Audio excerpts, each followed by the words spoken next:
ស្រណោះកាលថ្ងៃរំដោះ5 ពីមករារណៈសេតស៊ូប្រយុទ្ធប្រហារពួកបនឬស្យាឲ្យរត់ខ្ចាត់ខ្ចាយដើម្បីប្រជាសុខចិត្តបូជាសាច់ស្រស់ឈាមស្រស់ធ្វើម្ដេចឲ្យតែខ្មែរបានរំដោះរួចពីគ្នៀងខ្នោះនៃរបបខ្មែរងងឹតសម្ដេចតែចូលព្រៃតស៊ូចិត្តមកឋានខ្លា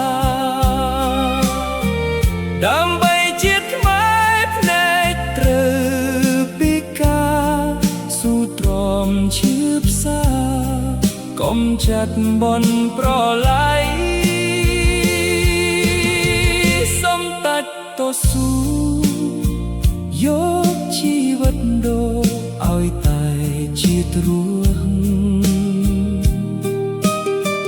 ក៏សាងប្រទេសឲ្យមានកេរ្តិ៍ឈ្មោះបញ្ជាជុំលួសាងសន្តិភាព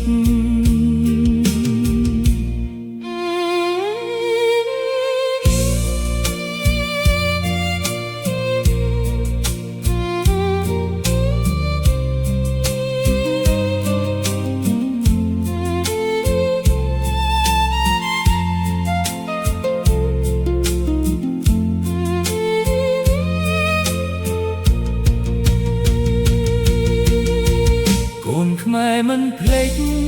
ចងចាំជានិច្ចញោមជាគំរូរាល់វីរភាពដែលសម្ដេចតស៊ូយកជីវិតទៅដើម្បីប្រជាជនជាអ្នកដឹកនាំសម្ដេចស៊ូទ្រាំរែកពុនលំបាឲ្យតែប្រជាជនត្រូវប្រែឃ្លាចាផុតក្រតោចារស់ជួបជុំគ្រួសារ